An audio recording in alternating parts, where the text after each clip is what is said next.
राधे राधे सभी को। नंद के घर आनंद भयो।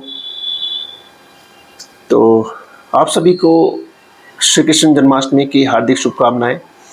हाथी घोड़ा पाल की जय कन्हैया लाल की। आज श्री कृष्ण जी की जन्माष्टमी पूरे देश में मनाई जा रही है। जहाँ तक मैं देख पा रहा हूँ कि सबके मंदिर सजे हुए हैं, गांव-गांव मंदिर, शहर-शहर मंदिर सजे हुए हैं। और घर में भी हमने अपने सुंदर से कान्हा जी, चाहे वो हमारे बच्चे हों, चाहे वो हमारे मंदिर में स्थापित किए हैं। तो सभी को जन्माष्टमी की हार्दिक शुभकामनाएं। तो दोस्तों, आज आपसे एक बात शेयर करना मैं चाहूँगा। श्री कृष्ण भगवान वैसे तो श्री हरि विष्णु के कई अवतार हुए हैं, लेकिन श्री कृष्ण भगवान को क्यों उनको अनादि पुरुष माना जाता है? ये मेरे कान्हा जी हैं। मैं आपको बताऊं, ये मेरे कान्हा जी हैं। चाहे वो उनका बाल्यकाल हो, जब उनका वो बचपना था। हर एक माता पिता चाहते हैं कि उनके यहाँ कृष्ण सा बच्चा हो, कृष्ण सा पुत्र हो। उनकी जो बाल लीलाएं हैं वो सबको मोहक लगती हैं, सबके दिलों पे छा जाती है। जब वो युवा अवस्था में आए, आपने देखा होगा, जब वो युवा अवस्था में आए तो उन्होंने ऐसा प्रेम किया राधा रानी के साथ, ऐसा प्रेम किया, या ऐसे जिसे कहते हैं रास रचाए। आज भी वो अमर हैं और वो एक हमारे लिए, जिसे हम कहते हैं कि प्रेमी प्रेमिका के लिए एक आदर्श है। और जब किसी पर अन्याय होता है, और जब कोई मनुष्य को लगता है कि हाँ, अब सब कुछ खत्म हो चुका है, मनुष्य एक गहरे अंधकार की गर्त में समाने जा रहा होता है, तो जब हमारे इस पूरे विश्व को ज्ञान की ज़रूरत होती है, तो मेरे श्री कृष्ण भगवान ने दिया एक ऐसी, मैं बोलूँगा, श्रीमद् भागवत गीता, जो 5000 साल से अलौकिक रूप से चमक रही है, जिसका ज्ञान अभी भी हम मनुष्यों को ज्ञान दे रहा है। तो इन्होंने अपना संपूर्ण जीवन दिखाया कि किस तरीके से हम अपना जो मानव जाति है, हम चैतन्यता से और अच्छी चेतना से जी सकते हैं। मेरा विशेष आग्रह यह है कि हम उनके बाल्य स्वरूप को तो पूछते हैं, मेरे लिए भी वो श्रद्धेय है। मैं उनका, अब मुझे कोई ऐसी आपत्ति भी नहीं है कि आप पूजिए, आप जन्माष्टमी मनाइए। लेकिन वही होता है कि धर्म के दो भाग हैं, एक है पूरा कर्म कांड, विशेष तरह की पूजा विधियाँ, और लेकिन एक धर्म का जो दूसरा भाग होता है, जो हमें श्री कृष्ण भगवान ने गीता में दिया कि मैं किस तरह से सुलभ हूँ, मैं किस तरह से मिल सकता हूँ। आपको बताता चलूँगा कि श्री कृष्ण भगवान ने गीता में ये कहा है कि जितने भी आपकी पूजा की विधियाँ हैं, जो भी है, सब कुछ है, वो सब एक तरफ, और जो मैं आपको ज्ञान बताने जा रहा हूँ वो सब एक तरफ। और जैसा कहते आए हैं कि कलयुग में जिसने सुमेरे सुमेरे नर उतरे पारा, कि भाई जो तोड़ है पूरी गीता का या सार है, मैं इसलिए आपको बता रहा हूँ कि जो लोग मुझे जानते हैं, अगर 1-1.5 साल के दौरान मेरे अंदर भी कोई लेश मात्र भी कोई परिवर्तन या सो कॉल्ड चेंज महसूस करते हो, तो ये सब हुआ है उस धर्म ग्रंथ को पढ़ने से।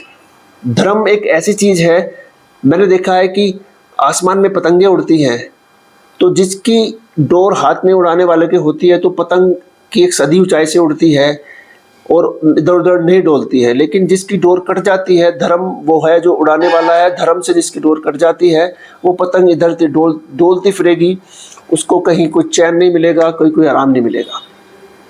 तो मेरा कहने का सिर्फ यही है कि एक एक श्लोक जो है ना, कॉस्मिक लॉज, ब्रह्मांडीय सच है, ये सिद्धांत है। मैं आपसे बताऊं कि ज़िंदगी में जब आपको लगे कि सब कुछ, अब लगता है कि हाँ, यू फील डिमोटिवेटेड, मैं आपको बताऊं, और आपको कुछ मतलब हैप्पीनेस ढूंढने के चक्कर में आप लगे रहते हैं, क्योंकि हमारा देश भी उस तरफ जा रहा है, क्योंकि हम we are ranked in 119th at the happiness index, जो लैंड ऑफ स्पिरिचुअलिटी रहा है, या भगवत गीता या कृष्ण का जितना ज्ञान मिला है, लेकिन उसके बावजूद भी हम 119वें स्थान पर हैं। वो इसलिए हुआ है क्योंकि हम ना अपने जो धर्म है, या फिर धर्म का जो वो जो पोर्शन है जो मैंने बताया कि भाई हमारा धर्म क्या कहता है। हो सकता था कि गीता का जो इतना अध्याय है, इतने श्लोक हैं, भगवान कृष्ण 2 श्लोक बोलते हैं सारा काम निपट जाता, लेकिन उन्होंने मन के जितने भी हमारे झंझाट उठते हैं, हमारा जितने भी शंकाएं हैं, सब कुछ है, वो उसमें 18 अध्याय में बोला है। और बोला है कि तू जैसा जिसको भजेगा, जैसा मुझको भजेगा, मैं उसको ऐसा ही सुलभ हो जाता हूँ। और अंत में एक श्लोक में तो उन्होंने यहाँ तक बोल दिया है सारा ज्ञान देने के बाद कि मैं अजर हूँ, अमर हूँ, मैं अजन्मा हूँ, मैं अविनाशी हूँ, मैं कण कण में हूँ, और मैं आपके अंदर भी हूँ। लेकिन वो ये है कि आपको अब इंद्रियों से ऊपर उठना है, और आपको मतलब जो मन माया के आपको पर्दे हैं वो हटाने हैं, कि जो मेरी जो गुणमय देवी माया है वो इतनी जल्दी आपको मतलब कृष्ण का अनुभव नहीं होने देती, क्योंकि उसे पता है ये जो नेचर चल रही है, प्रकृति चल रही है, इसकी रोज़मर्रा की जो दौड़ है, इससे जो अलग हटा, जो रुका, वही, क्योंकि इन सब से प्रकृति से ऊपर वो कृष्ण है, वो सब कुछ है, वो प्रकृति के पिता हैं, वो परमात्मा है। तो इन सब से जो अलग होता है उसी को कृष्ण तो बोलते हैं, लेकिन वो जल्दी से नहीं होता, मेहनत लगती है, अभ्यास लगता है। लेकिन कृष्ण ने खुद कहा है कि आपको ऑप्शन दे रखा है, either you should go for a bad और अ गुड। अगर आप कृष्ण तक की तरफ जाते हैं, आप उधर अपना सारी ऊर्जा से उसको याद करते हैं या फिर मनन करते हैं, गीता पढ़ते हैं, तो ऐसा नहीं है। जब भगवान को जनवाना होता है कि हाँ वो हैं, तो वो जनवा देते हैं।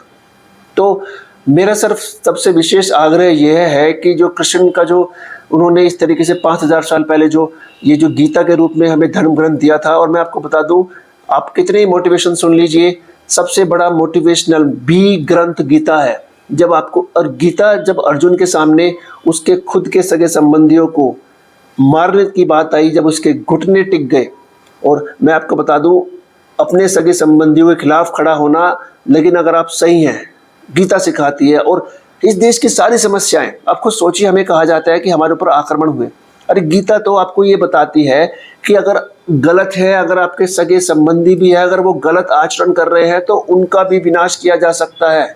अगर हमें गीता पढ़ाई जाती शुरू से, तो इस देश में कोई समस्या नहीं आती, क्योंकि गीता आपको देती है इस जिंदगी की तरफ पैनापन, तो पैनी नज़र से देखने को। जो गलत है आप गलत बोलेंगे, जो सही है आप सही बोलेंगे। और मैं जब तक किसी चीज़ का अपने ऊपर प्रैक्टिकल नहीं करता हूँ, मैं अपने सामाजिक जीवन में, आपने देखा होगा, मैं हूँ, अब इतने लोग मुझसे मिलते हैं, मैंने खुद किया है, मैं 2 या 3 बार गीता पढ़ चुका हूँ, मैं लगातार गीता पढ़ रहा हूँ, और मुझे खुद पता है कि वो जन्माएंगे उन्हें ही जो उनको जानने की चेष्टा करेगा। और गीता की ज़रूरत इसलिए भी हो जाती है क्योंकि हमारा धर्म, हर धर्म में एक केंद्रीय ग्रंथ होता है। हमारा धर्म इतना अच्छा धर्म है, सनातन धर्म है, सबसे पुराना धर्म है, लेकिन सबसे ज़्यादा जो पतन हुआ है हमारे धर्म में हुआ है। आपने देखा होगा, क्यों? क्योंकि हम जो केंद्रीय चीज़ थी उससे नहीं जुड़े, सब तनी अलग अलग तरह के विश्वासों में बटे हुए हैं। विविधता है, मैं मानता हूँ, लेकिन जब तक एक केंद्रीय चीज़ से नहीं हम जुड़ेंगे तो हम कभी भी संगठित नहीं हो पाएंगे। और जो हमारा मन के झंझावा हैं या जो भी है जो गीता बताती है। खैर, मेरा लक्ष्य था गीता पे डिस्कस करना तो नहीं था, लेकिन मैं आपको बताऊं, श्री कृष्ण भगवान ने अगर किसी को सेल्फ रियलाइजेशन करना है, और मैं आपको बता दूं, अगर साधारण से असाधारण होना है, तो गीता आपको पढ़नी है।